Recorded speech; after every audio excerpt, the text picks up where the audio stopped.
good morning, good afternoon, and good evening, all the partners of Nacelle around the world. Thank you for joining us.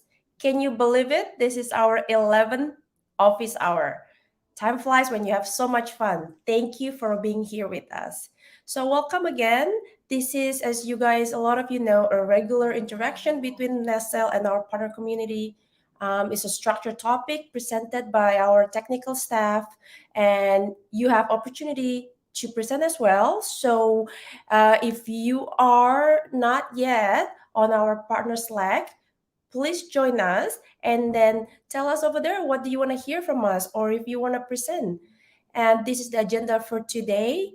We will have a tech talk presented by our very own Chuck Cosman, which is he is our senior solutions architect. He'll be talking about content patterns for e-commerce. Now, let me do the housekeeping. Like I say again, any topic you want to speak about, let us know.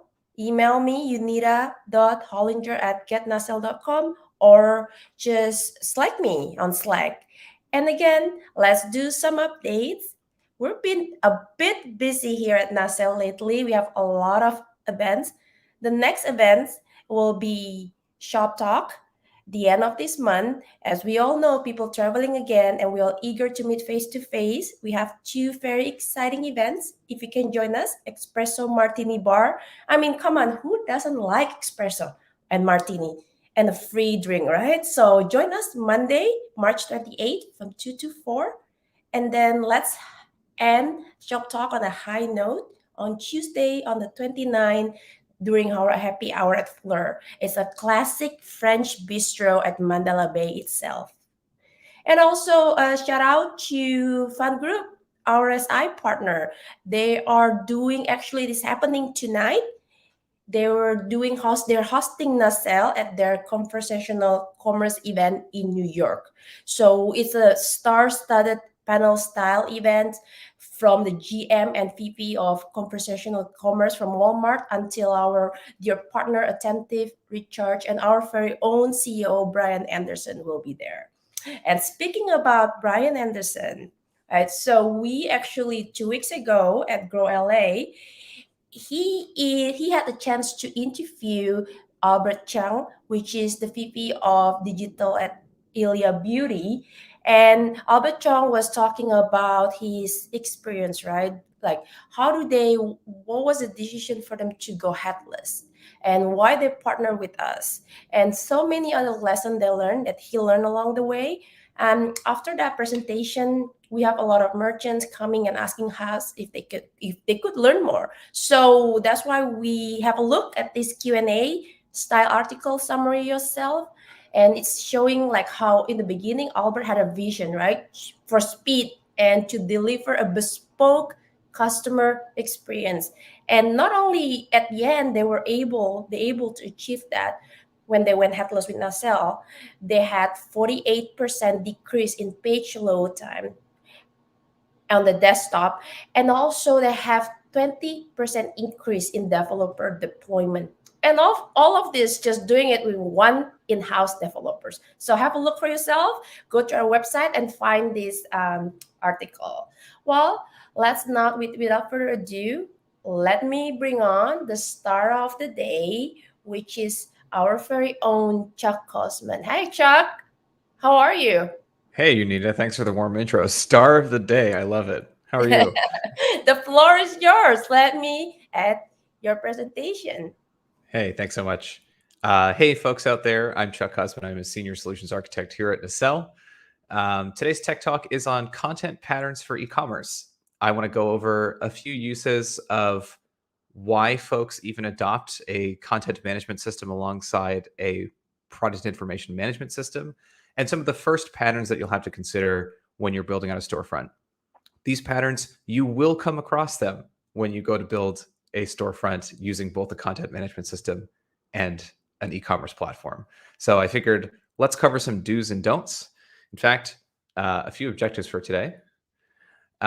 Examine some of the common content patterns that are used in headless storefronts, things that every headless merchant has to consider when they go to build out the front end. And just getting into like a little bit of the content modeling aspect here, just describing the structure of those content types that can actually be used to make those patterns behind the scenes. We can talk about trade-offs between different options, big no's, kind of like different approaches to achieving kind of the same stuff. So one of the first immediate patterns that you'll see in storefronts, headless or not, is this concept of sectioned pages. So everyone has seen this type of homepage before, where there's a hero banner underneath a header. There are your top performing categories or the things that you're trying to draw your customers' attention to for their profit margins, your flagship products, so on and so forth. And you have these sections that you want to be able to drag and drop into place to compose a page. This has been a mainstay of Shopify's theme layer for a while. It is there in things like Magento's Bluefoot to be able to drag sections into place. And lo and behold, this pattern is used across headless. It's also really useful for doing things like giving non-technical authors precise control over below the fold content on product display pages. So the fold being everything that loads into the browser that you can see before you have to start to scroll. So this is really useful for things like technical product specifications and things like that. And really, the idea behind sections is that you get the right level of flexibility. By defining these individual content section types, you provide this kind of content section library that non-technical authors can choose from. They can configure in the different options, and they don't have to wait for developer intervention to actually have the flexibility to change what the homepage looks like, or a particular landing page that's of importance for a particular campaign, or even product display pages, display page by display page. So how do you get towards this pattern? I'm going to show you the way not to do it. This is probably the way of ye old content management systems of old. So what I'm doing here is I'm representing a content type in this blue box, and then I'm using these post-it notes to describe maybe some fields that you would have. This is not an exhaustive list of fields. This would not be enough to model out a page in its entirety, and it doesn't show any relations to other content types. But this is the kind of scaffolds that I think is the wrong approach to reach for. So this says, okay, on a page I have a URL, a handle, an SEO title, maybe I have other SEO data in here, and then I just stuff everything into a rich text body. This is how content management systems of old would work. This is a very page-centric approach where top to bottom, I have to write in the HTML that this page is going to do. If I want it to be a header of a certain style, I need to write that into HTML markup. If I want it to be certain colors or certain styling, I have to write that into HTML markup. That is not really reusable. It's not portable. It doesn't scale very well. It means that everything that you put into that rich text body is just not going to go anywhere. So more of the approach that we're looking for is something that looks like this, where on a parent page content type, we have the attributes that are common to a page, fields like URL, handle, SEO title, and others. Again, not an exhaustive list. But we also have some concept of there's a field whose job it is to reference other content types. And a very classic content type to use in a sectioned piece of content is to have some kind of banner content type whose responsibility it is to be the really big, sexy hero image on above the fold content, especially on home pages. So this might have a title. It might have a background image specified. It might have the ability to have a button with links, so on and so forth. And the sections field can have validations on it, depending on what content management system you're using, to say reference other types of sections as well. Really classic examples of sections that you might use are collection grids to say, I want to point users to specific collections that I have already curated. You might have things like call to action.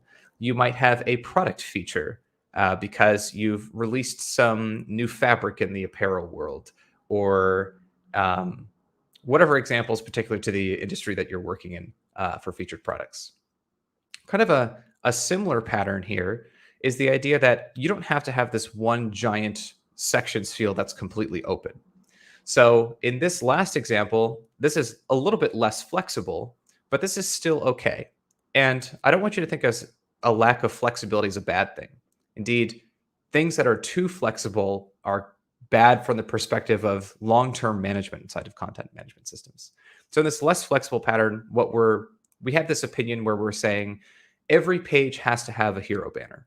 And so that hero banner field must reference a banner content type. So instead of having one open giant sections field, we can actually start to break out, hey, I'm specifying that you need to have this section in this place, this section in this place, so on and so forth. But the same idea applies. And I just have this ... to say whatever fields actually meet the criteria that you're trying to meet and render out here. All right. That's kind of the introduction to section content.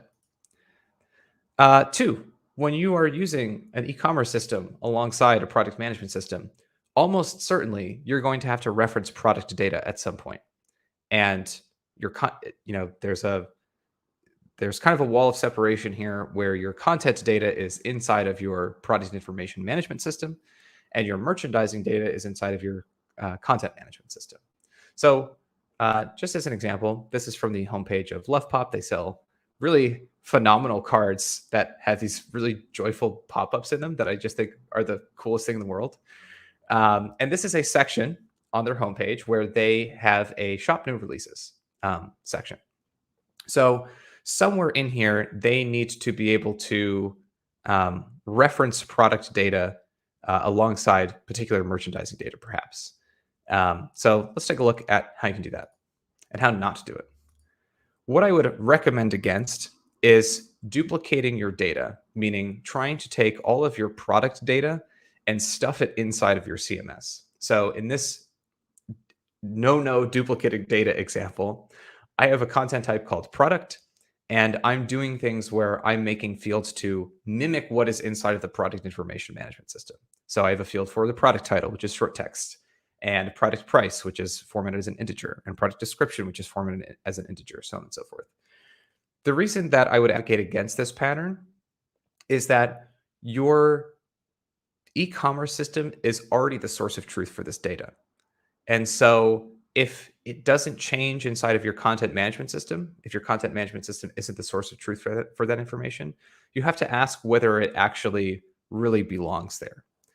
Perhaps a better pattern that makes sure that the tool for the job holds the information that it should is using a single source of data. I have this very streamlined example of referencing product data, but the idea here is that instead of literally bringing in all of the information about a product into your content management system, you'd instead say, I have product data over here. I can uniquely reference it by its ID in the system that contains that data. And that allows you, when you actually go to build out your application, to say, okay, I have all this information about my product that's merchandising data, but I also have a reference to the most up-to-date version of the e-commerce data. This is particularly important if you're working at scale, where you have content authors who have their isolated functions inside of your CMS, and you have maybe your e-commerce team that expects to be able to set product attributes inside of the e-commerce system. Maybe there's even something outside of the e-commerce system that's syncing a product catalog into Shopify. Wherever it might be, rely on the tool for the job to actually store the information that's responsible for, and just reference it using the identifier that that system gives to it. Next up, curated recommendations. What do I mean by curated recommendations? I literally mean anytime you have a slideshow or a series of references to something similar. So this is on the product display page of a particular product on Ilia Beauty, who you heard about from Unita just a moment ago. And this is at least 4 products where this is a manually curated gallery of products that relate to this one. So this is really common for product display pages. I actually have the same content here as I did on the section pages one. That's not intentional.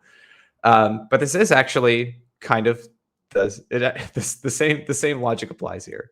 So there's a couple ways that you could do product references like this. You can do it like this. And like this means that if you have some product object inside of your content management system that might use that previous pattern where you're making a reference to the identifier of the product in some external system, you could actually say, hey, this product has a field called product references. And product references is a reference to content type of product. This is what's called a circular reference, and we're going to touch on that in a moment. So you could do it purely within the CMS. The other way of doing it would be referencing a gallery of products that you have made as a collection inside of your e-commerce system. So what you might do in this type of pattern is doing something like, I have a product, and I have a product, or excuse me, yeah, I have a product, and I know what its handle is as assigned by your merchandising team or e-commerce team inside of the e-commerce system. And I also, in my e-commerce system, have a collection that corresponds to that product. And it might be like, you might come up with a clever way of uh, generating those collection names, something like the name of the product dash references or something like that. So really the divide here is, are you curating your product recommendations or curated references as an array of references inside of your CMS, or are you curating your recommendations inside of your e-commerce system and then just referencing the handle of the collection of those things? Either one is fine. It's really a question of what team and who is responsible in your organization for actually determining what products should be recommended. If it's the same team as the one who's generating a lot of the other marketing content for your site, and they're already used to working inside of the CMS, then using the CMS is a perfectly fine way of doing things. If, on the other hand, your organization thinks about the recommended products as an attribute of the product itself, and you want to store that information inside of your e-commerce system, then you can always do a PIM reference. Now, let's talk about this warning symbol for a moment. This method immediately introduces circular references, and you need to be prepared to handle them. So what does that mean? Why are circular references scary? Circular references can be scary because when you go to grab content from your content management system and you want to know everything that is nested underneath some piece of content, the content management system can do that. It will return to you, hey, these are all the references of this particular entry. And then you might be interested in asking, hey, I need some more deeply nested data than that. I need you to tell me about all of the references of those references. Well, if you have product A that references product B in this way, and product B references product A in the same way, you have a circular reference. And so every time you say, and I need the nested data, you get into an infinite loop that says, I can't actually return this to you because it would be infinite. Recursion error, essentially. Most content management systems have a way of returning to you the data that you need without themselves failing to say, I'm going to give you all the data you need if you wanted to assemble the hierarchy of content. But then it falls on your development team to actually accommodate this pattern. Fortunately, there are good libraries out there. Probably like where this arises is folks will naively try and use something like JSON stringify on an object that will give them circular references, and that operation will fail. And I'll say, hey, we can't do that. This would introduce a circular reference. But there's actually a package out there, at least in the JavaScript ecosystem, called JSON stringify safe that is widely used as a dependency of many packages. And its sole function is to, when you call JSON stringify on some hierarchy or some JSON object and it tries to flatten it, where it would run into a circular reference, it actually just makes a pointer, and you kind of get around this problem. But all you have to know is that if you do it inside of your CMS and you do the circular reference, you do need to be able to accommodate for circular references when you actually go to make the application. All right, last but not least, product metadata. What do I mean by product metadata? I mean anything that's technical specifications of the product that doesn't otherwise have a first-class home inside of your e-commerce system. So really common examples of this would be something like in the beauty industry, it might be the ingredients that your product uses. This is structured data that you need to put somewhere. In the apparel industry, it might be the details of the fabric that's being used. In the sporting goods industry, it might be all of the materials and dimensions of your product that, again, don't really have necessarily a first-class home inside of your e-commerce system. So this is usually below the fold content on individual product display pages that you're using to try and boost buyer confidence, that they are really getting the state of the art, top of the line, most eco-conscious, whatever message you're trying to send. This is the data of this stuff. It's the stuff beyond that, just goes beyond the product title, the product description, the product's price, the above the fold content. And you'll often see this in this exact style here of kind of like media rich side by side type of sections, where there's some statement of what it is. There's the value propositions communicated underneath it. There might be, and as in this case, optional references to shopping a collection of similar products. Usually when it comes to fabrics, it's a close up of the fabric to like really see what the warp and weft of it looks like, so on and so forth. So where does this data belong is often a question that I get of, should I attempt to put this inside of my e-commerce system? Should I use the more flexible capabilities of my content management system to handle this? What's the right place for this? And my really annoying but always accurate solutions architect answer is, it depends. My rule of thumb is, if these are really technical product specifications, if this is descriptions about the nature of the product itself that you need to carry along with the product to use in other contexts and will always travel alongside the product, then I would recommend putting it in your product information management system. So if you're using Shopify as your e-commerce platform, you might make use of the newly enhanced metafield capabilities, not new at this point, but recent, where you can actually edit metafields inside of Shopify's interface. Now you don't need a third-party app anymore, which is awesome. If this is purely merchandising or marketing content, if this is the copy that accompanies describing some technical attribute, if it's the images that kind of go along with that, if you intend to use this information in more marketing contexts than you do in technical product description contexts, then probably you're actually looking to put this inside of your content management system, because that copy is likely to change, and it makes more sense to put it in the tool for the job, where content authors expect to frequently change things inside of a content management system. If it's something like the height or the weight or the width of a product, that's could do things like influence the shipping costs of products. These are technical product details that might affect, it can also affect things like customs, depending on like duties and taxes, depending on what it's made of, what is the classification of this product.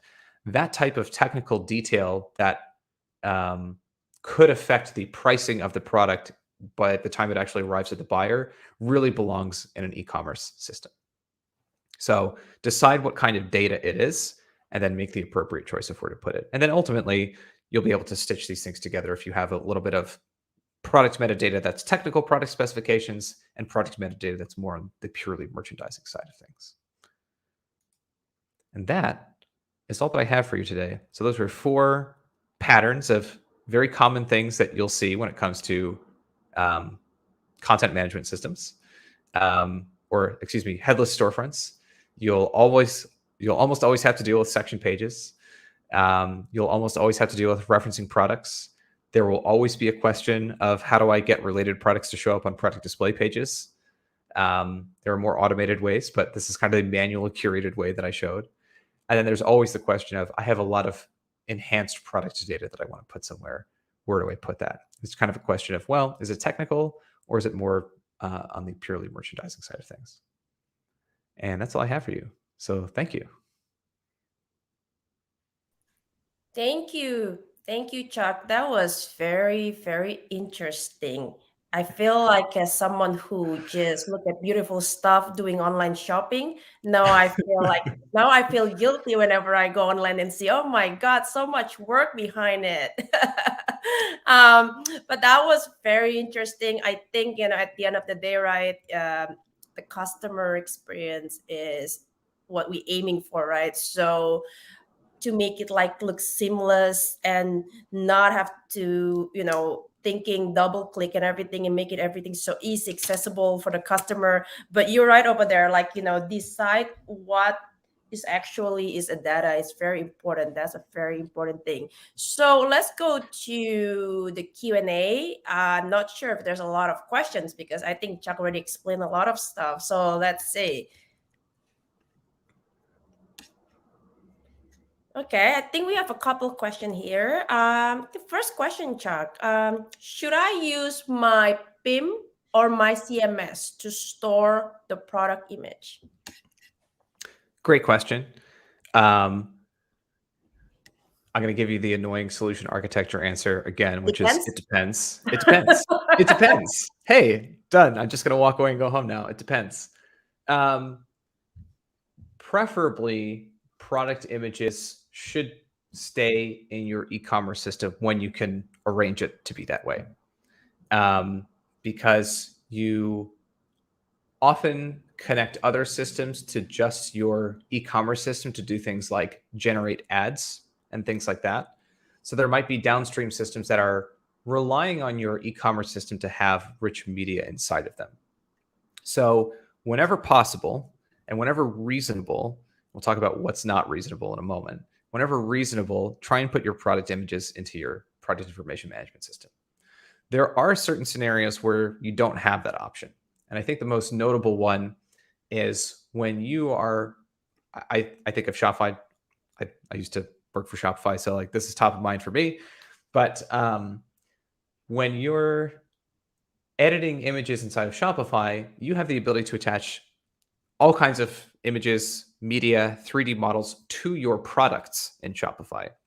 But your variants of your product, that is the actual configurations that you can choose, like I want a black t-shirt in size small, that's a variant. You can only have one variant per product, or excuse me, per variant. And so one image per variant. And so I've seen all kinds of funky workarounds where folks have messed with alt tags to try and describe what images belong to which variants.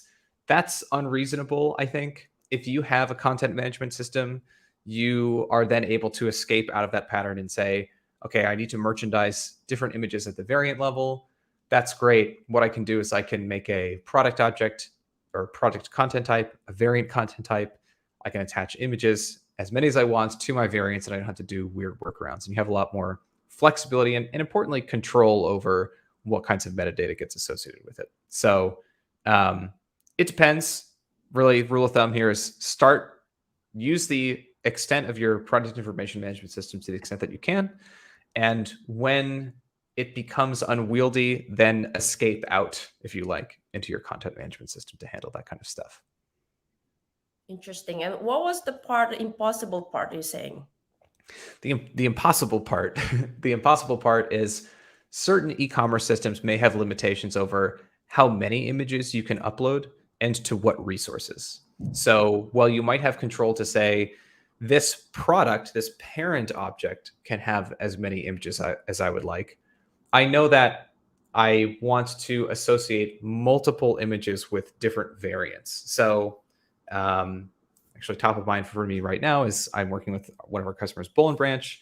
So like imagine you have a sheet set and that sheet set comes in a variety of colors.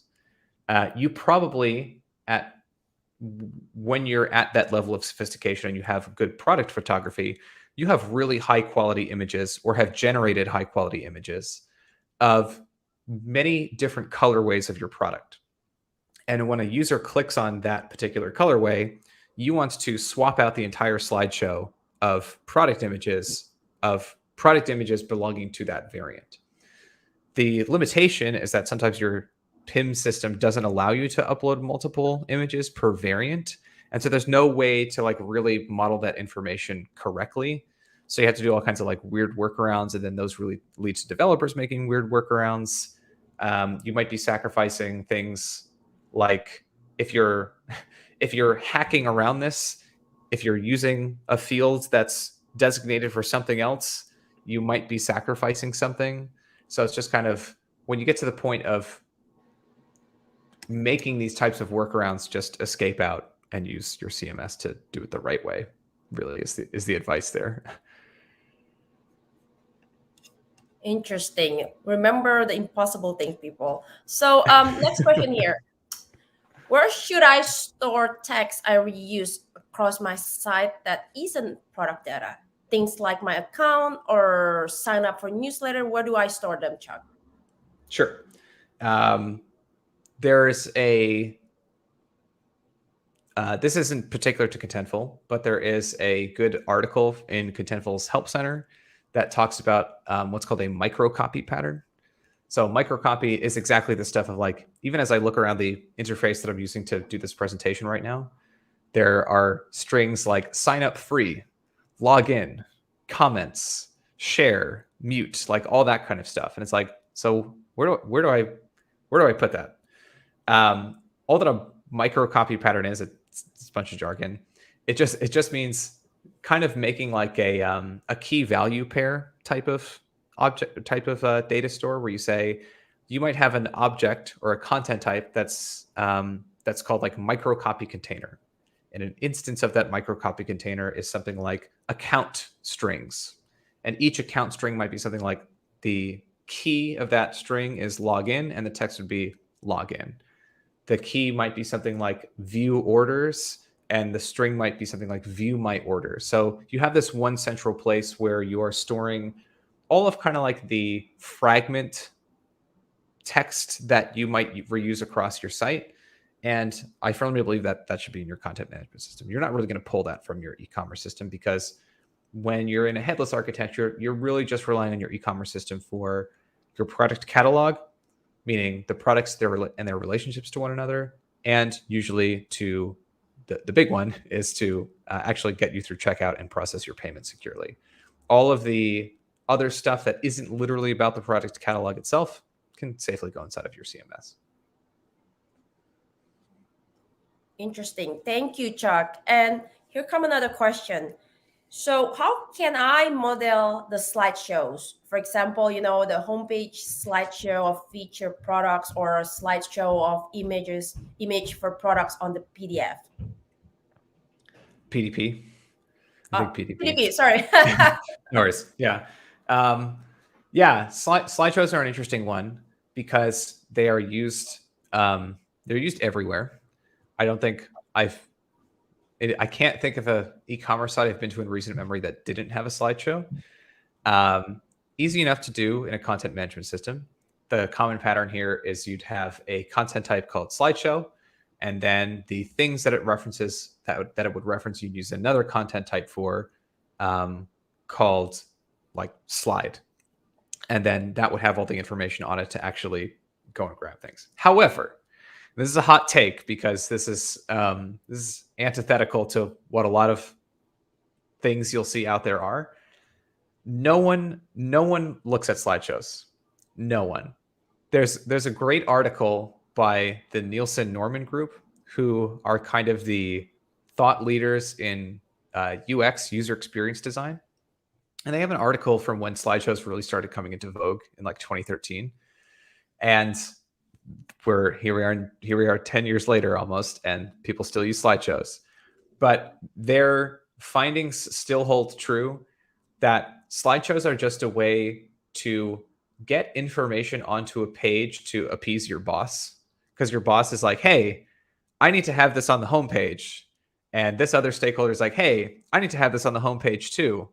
And so what you do is you compromise. You say, I make a slideshow, and you say, look, they're both on the homepage and they're both at the top. And then everyone's happy, supposedly. They're not, because no one looks past the first slide in a slideshow. That's the actual behavior that people see. So I do, because I have to help merchants QA what they're doing. And I will click through the slideshow to see like, oh, that looks cool. That looks cool. That looks cool. Real users have no interest in browsing your slideshow. They just don't. So to the extent that you can, well, you certainly can model slideshows inside of your content management system. Content management systems are intentionally extremely flexible. You should think twice before doing so. You should think, is this really what I'm trying to do? Is this really serving the goal that I have? Kind of an interesting part of that article as well was some folks will think about slideshows as, okay, each piece of my slideshow is going to tell some overall story. But if you're only ever looking at the first or maybe the second slide because it's automatically moved for you, which by the way is also kind of a bad pattern. Users don't like things happening without their intervention. Then they're actually only ending up with a fragment of what you're trying to tell them. And that is misleading as well and probably doesn't send the message that you intended to send them. So all of this to say, like, slideshows are everywhere. You can model them. Please think twice about using them because they probably aren't doing what you think they're doing for you. So you're saying if I really, really have to do slideshow, would I put my best content on the first slideshow? Because that's what grabbed the attention of the buyers. Yeah, kind of. Because I think the way that most people think about their slideshows is that they put the newest thing first. Hmm. And then you scroll through to get the older stuff. So it's like if there's something that's really the best thing as your first slide, and you've admitted then that the stuff after the first slide isn't as compelling or useful, why have more than one slide at all? Right? I think Interesting. so. Yeah. Yeah, like I think so. And by the way, there's a big performance impact of a slide having a slideshow as your first thing. Um, so if I have a homepage, like we'll kind of like start from the least performance impact to the most performance impact. Least performance impact, having a large hero image with text in the middle that has a single call to action. Single image, no JavaScript to set up a slideshow and like set up all the controls and resize it appropriately for the user's device and all this other stuff. Just a simple image. Next, in terms of performance, would be having something like a video. Be careful with video because users, I mean, everyone's been to a news website where video started playing without your intervention, and you're like, where did this music and talking start coming from? And it's really jarring. So if you're going to use video, don't have it autoplay anything like audio, and be very careful that the video kind of like is actually supplementing the message that you have. It's really tempting to be like, ooh, video's nice and sexy, so we have to have a video. It's like you don't have to have a video. Next Yeah. most performance impact would be doing something like, oh, sorry, go ahead. No, go ahead, please. I was going to say next most performance impact is having a slideshow of images, because you are shipping down to your user's device a bunch of JavaScript that has to say, I need to generally do things like size this slideshow correctly. I have to put buttons in that allow the user control. Maybe it's events to like hook into sliding the slides left and right. I need like a little pagination counter down here. And then you have to load in multiple images. So you have to load in all the images for each slide, not necessarily all at the same time. But if Yeah. you do intend on showing them, you're actually you're requesting that the user download a bunch of stuff. And then the worst, which I've never seen, and I hope to not see, would be having a slideshow of videos. That would just be excessive. Well, I think someone just slacked me over here. We need another tech talk just about slideshows. Yeah. Well, okay. So another, I think I have a few last questions over here. How can I make product bundles in a CMS? Ooh, product bundles. Product bundles are their own bundle of fun, let's say. Product bundles. So for those uninitiated, product bundles is the concept of usually buying multiple items at once that are related for a discount. That's kind of the essence of a product bundle. Sometimes it feels more like an upsell of like, hey, you've met a certain threshold, you get something else. Sometimes it's buy these together and save. Sometimes it's buy multiple of the same item and save. It depends.